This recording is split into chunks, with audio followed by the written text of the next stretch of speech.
ఇగో ration కార్డులు వచ్చాయి అంటారు, ఇగో పెన్షన్స్ వచ్చాయి అంటారు, ఇగో అప్లికేషన్లు పెట్టుకోండి అంటారు.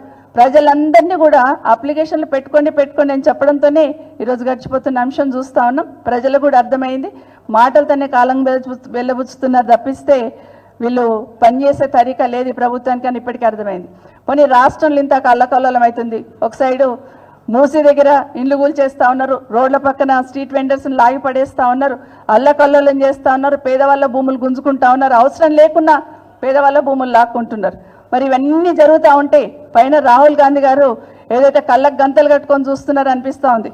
ఒక రకంగా రాష్ట్రంలో దుర్యోధన పాలన జరుగుతూ ఉంటే ధృతరాష్ట్రుడు కళ్ళు మూసుకొని కూర్చున్నట్టు ఈ రాష్ట్రంలో పాలన జరుగుతుంది అనేది వాస్తవం.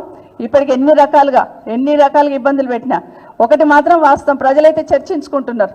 గతంలో రాష్ట్రానికి పెట్టుబడులు తీసుకురావాలా, రాష్ట్రం ఇమేజ్ పెంచాలని కేటీఆర్ గారు, కేసీఆర్ గారు ప్రభుత్వంలో కేటీఆర్ గారు ఏదైతే ఈ కార్ రేసింగ్ తీసుకొచ్చారో, నేను కూడా అందాలను చూపించి అందాల పోటీలు పెట్టి పెట్టుబడులను తెస్తానని డాంబికంగా పోయి అందాల పోటీలు మొదలుపెట్టారు రేవంత్ రెడ్డి గారు.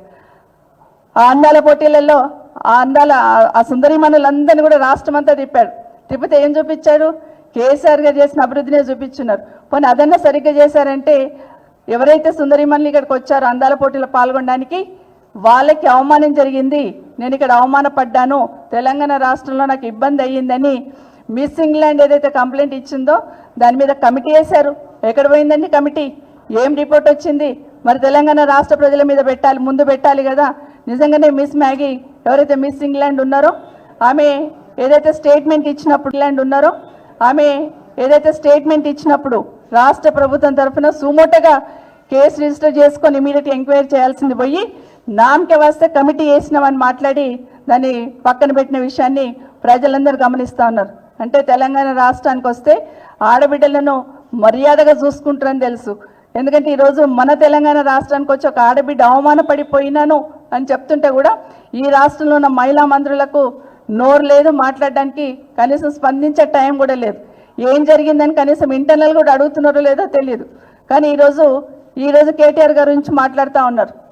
ఎందుకంటే నిజంగా అది హర్షించరు కూడా మాట్లాడుతుంది. నిజంగా ఆ రోజు మిస్ ఇంగ్లాండ్ ఏదైతే మాట్లాడున్నారో ఆ టైంలో ఎందుకు ఈ రాష్ట్రంలో ఉన్న మంత్రులు మాట్లాడలేకపోయినారు? ఆడబిడ్డలకు అవమానం జరిగింది కదని ఆడబిడ్డలుగా ఉన్న మహిళా మంత్రులు ఎందుకు మాట్లాడలేదని